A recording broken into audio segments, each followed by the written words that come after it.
Okay, hello students. So last lecture में अपन ने ladder problems किए थे। लैडर प्रॉब्लम्स का इक्विवेलेंट रेजिस्टेंस कैलकुलेट किया अपन ने, राइट। सो केसीएल डिस्कस किया अपन ने, केवीएल डिस्कस किया, इक्विवेलेंट रेजिस्टेंस कैसे निकालना वो भी बताया मैंने, right. Then ladder problems that is infinite circuits होगा तो उसका भी टोटल रेजिस्टेंस कैलकुलेट करना सीखा अपन ने, राइट। तो आज के लेक्चर में अपन पढ़ेंगे बहुत इंपॉर्टेंट टॉपिक है, that is Wheatstone bridge. Okay, that topic is Wheatstone bridge. तो व्हीटस्टोन ब्रिज टॉपिक में इसका डायग्राम कैसे होगा देखना। It consist of 5 resistances. ये रेजिस्टेंस R1, ये रेजिस्टेंस R2 और ये resistance R3 and resistance R4, like this. Okay, ये R1 और ये R2 और ये R3 और ये R4। मान लो यहाँ पे एक रेजिस्टेंस है R5। Okay, and this setup is connected to the battery using plug key. It is connected to the battery of potential V plug key K। ठीक है, तो इसमें से मान लो करंट I आ रहा है और इधर जा रहा है current I1, this is I2। तो what is Wheatstone bridge and what is balance condition, ये इंपॉर्टेंट है इसमें, इस टॉपिक में समझना। तो उसके ऊपर अपने को क्वेश्चंस पूछ सकते हैं उसमें। सो ये ऐसे टाइप का जब भी आपको डायग्राम दिखेगा तो आपके माइंड में ये टॉपिक आना चाहिए, व्हीटस्टोन ब्रिज हो सकता है करके। ओके, सो नाउ अभी अपने को क्या फाइंड करना है कि बैटरी में से करंट फ्लो हो रहा है, इधर स्प्लिट हो गया, इधर I1 जा रहा है, इधर I2। इधर ये I1 ऐसे जा रहा है ना R1 में से, सेम I1 किस में से जाना चाहिए, R2 में से। ये I2 इधर जा रहा है तो इधर जाना चाहिए, R4 में से I2 जाना चाहिए। सो I1 ऐसे जाके इधर जा रहा है और I2 इधर से ये पाथ में जा रहा है। तो इसका मीनिंग क्या मालूम है, बीच में जो मैंने रेजिस्टेंस कनेक्ट किया ना उसमें से कोई भी करंट फ्लो नहीं हो रहा है। मतलब इस ब्रांच में से जो करंट फ्लो हो रहा है ना वो करंट कितना है, 0 है। ओके, तो ये कंडीशन अचीव करने के लिए ये अपने को फाइंड आउट करना है। मतलब ये जो बीच में करंट है, बीच वाला जो ब्रांच है ना, उस ब्रांच में करंट फ्लो नहीं होना चाहिए। तो उसके लिए आप R1, R2, R3, R4 ये वैल्यूज़ कैसे सेट करोगे या उसके बीच में रिलेशन क्या होना चाहिए, सो दैट ये बीच में से जो करंट है वो हमेशा क्या होना चाहिए, 0। समझ में आया question. Find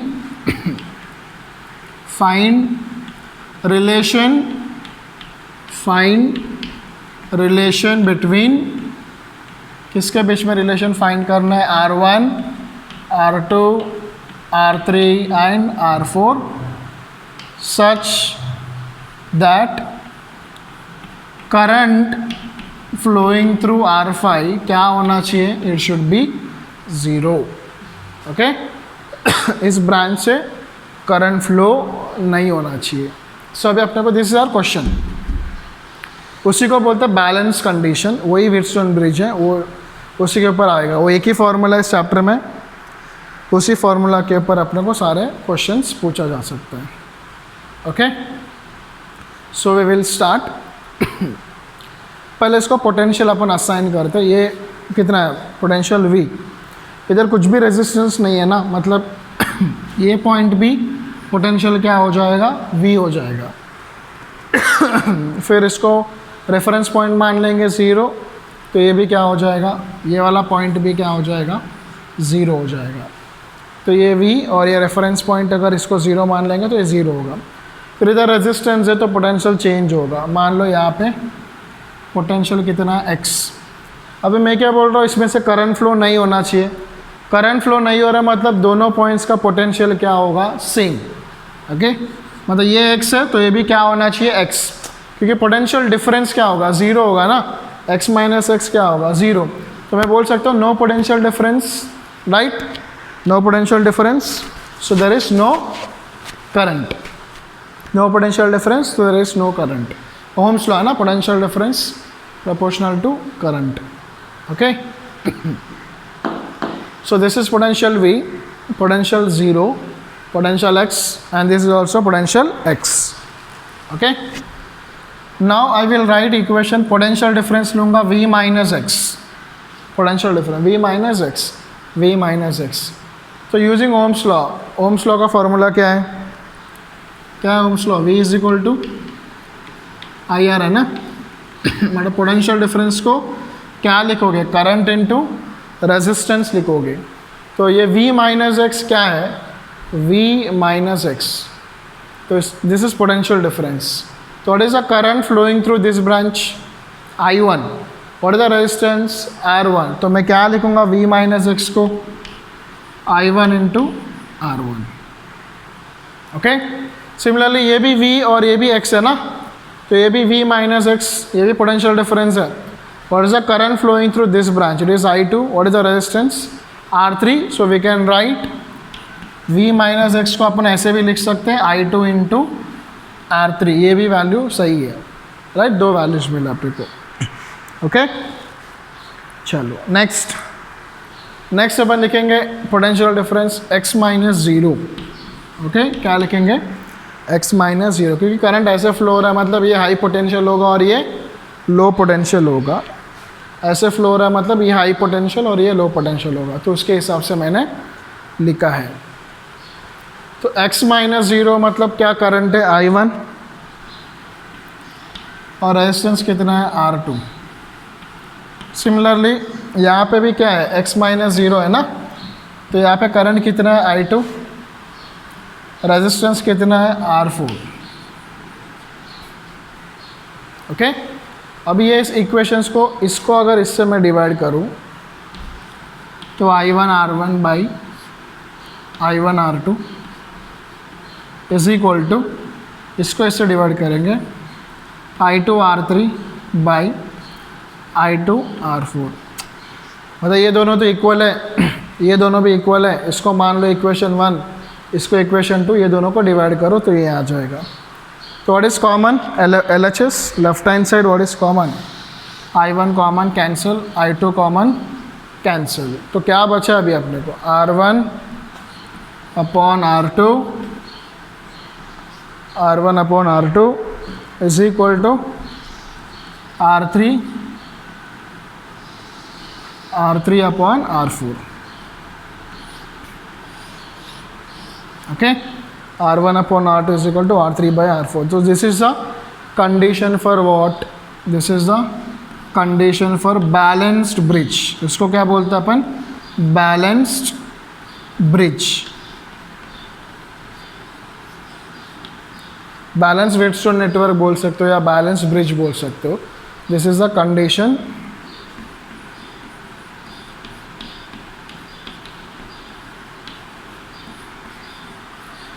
for balanced bridge. Okay. R1 upon R2 is equal to R3 by R4. मतलब जब भी व्हीटस्टोन नेटवर्क दिया रहेगा, अगर उसमें आपको ये कंडीशन सेटिस्फाई हो रहा है तो पहले चेक कर लो. R1 upon R2, R1 upon R2 is equal to R3 upon R4. या फिर ऐसे आप याद रखो, लेफ्ट, इसको बोलते हैं लेफ्ट गैप और इसको बोलते हैं राइट गैप. तो left gap upon right gap is equal to left gap upon right gap. दोनों अगर रेशियो सेम आया, दोनों का रेशियो सेम आया, ये कंडीशन को सेटिस्फाई कर रहा, इसका मतलब है current flowing through R5 is 0. मतलब इसमें से कुछ करंट फ्लो नहीं हो रहा है. ओके. समझ में आया? तो आपको बहुत बार ऐसा सर्किट डायग्राम दिया रहेगा और सर्किट डायग्राम देके वो लोग क्वेश्चन में पूछेंगे what is the current flowing through this branch. फिर वो KCL KVL अप्लाई करते मत बैठना, वो पता है अपने को ऑलरेडी आता है वो. बट उस सॉल्व करने से पहले, KCL KVL अप्लाई करने से पहले जस्ट आप चेक कर लो कि ये कंडीशन सेटिस्फाई हो रहा है क्या. अगर ये हो रहा है तो डायरेक्टली अपन लिख सकते हैं क्या कि इस ब्रांच में से जो करंट फ्लो हो रहा है दैट इज 0 करके. Okay. So write down this topic is Wheatstone network and this is balance condition का derivation. Okay. And important thing is R1 upon R2 is equal to R3 upon R4.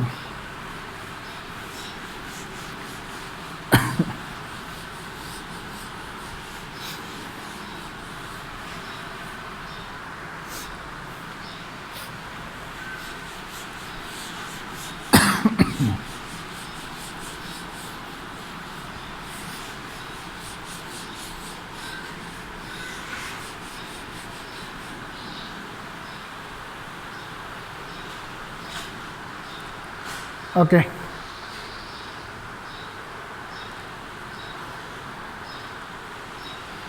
So my question is, what is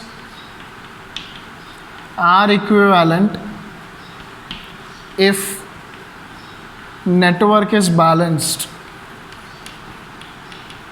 or bridge is balanced? What is R equivalent if the network is balanced? Okay, so अपना सिर्फ main diagram में draw करता हूँ. अगर अपना network balanced है, okay, सो बीच में से करंट क्या फ्लो होगा? इसमें से कुछ करंट फ्लो नहीं होगा ना, तो करंट फ्लो हो रहा ही नहीं है तो वो ब्रांच को ड्रॉ करके कुछ मतलब नहीं है, राइट.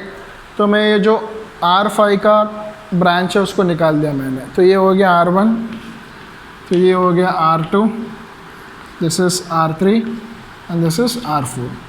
तो बीच का ये जो ब्रांच है उस ब्रांच को मैं निकाल दिया बिकॉज उस ब्रांच से कोई करंट फ्लो नहीं हो रहा है. Okay, now these two are in which combination? Series combination. तो मैं इसको क्या लिखूँगा? It is R1 plus R2.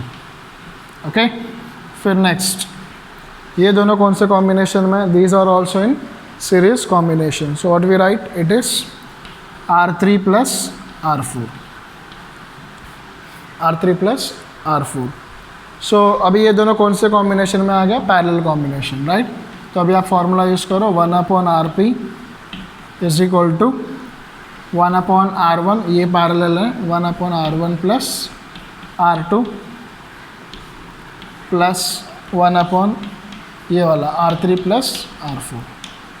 Okay, is equal to cross multiply करना, तो R3 plus R4 plus R1 plus R2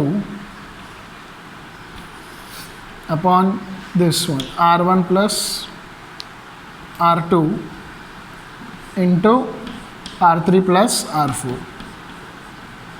this is the value of what? 1/RP. So RP का value क्या होगा? RP is equal to this R1 plus R2 into R3 plus R4 divide by this. Rearrange करेंगे तो इसको मैं ऐसे लिख सकता हूँ R1 plus R2 plus R3 plus R4. So this is an equivalent resistance for a balanced network. अगर network balanced है सो उसका टोटल रेजिस्टेंस कैलकुलेट करने के लिए डायरेक्टली आप ये फार्मूला यूज़ कर सकते हो, R1 plus R2 into R3 plus R4 upon R1 plus R2 plus R3 plus R4. Okay, तो ये हो गया अपना बैलेंस नेटवर्क का इक्विवेलेंट रेजिस्टेंस, टोटल रेजिस्टेंस. सो मान लो अगर आपको ऐसे क्वेश्चन दिया है, ओके, तो बोला ये करंट I है,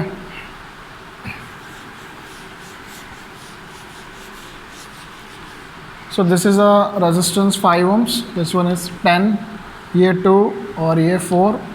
find I, find I ये सब दिया रहेगा आपको, बैटरी एंड ऑल ये सब दिया है क्वेश्चन में. Okay, battery 10 volt, find the value of I. So simply आपको पहले बैलेंस कंडीशन चेक करना है. What is balance condition? R1/R2 is equal to R3/R4 हो रहा है कि नहीं. What is R1? R1 value is 5. What is R2? 10. What is R3? 2. What is R4? 4. तो इसका रेशो क्या मिलेगा? 1/2 और इसका भी रेशो क्या मिलेगा? 1/2. रेशो सेम आ रहा है, मतलब what is this? Network is balanced, bridge is balance. और इसका मीनिंग क्या है? जब भी ब्रिज बैलेंस होगा मतलब बीच में से करंट का वैल्यू क्या हो जाएगा? 0. That is current flowing through the middle branch is equal to what? 0. So directly आप लिख सकते हो कि मिडल ब्रांच में से जो करंट फ्लो हो रहा है वो 0. मतलब सो KCL, KVL, किरचॉफ्स लॉज को यूज़ करने की ज़रूरत नहीं पड़ेगा इसमें. आप डायरेक्टली उसका आंसर लिख सकते हो. तो जब भी इस पैटर्न में डायग्राम्स आएंगे, आपको रेजिस्टेंस निकालना है या करंट फाइंड आउट करना, तो पहले एक बार दिमाग में ये टॉपिक लेके आना, व्हीटस्टोन ब्रिज, और ये जो फार्मूला है, ये फार्मूला को आप चेक करके देखना सेटिस्फाई हो रहा है कि नहीं करके. ओके, सो समझ में आया व्हीटस्टोन ब्रिज कंडीशन। तो नेक्स्ट लेक्चर में अपन और एग्जाम्पल सॉल्व करेंगे based on this formula. Okay, so आज का लेक्चर मैं यहाँ पे स्टॉप कर रहा हूँ। बाय।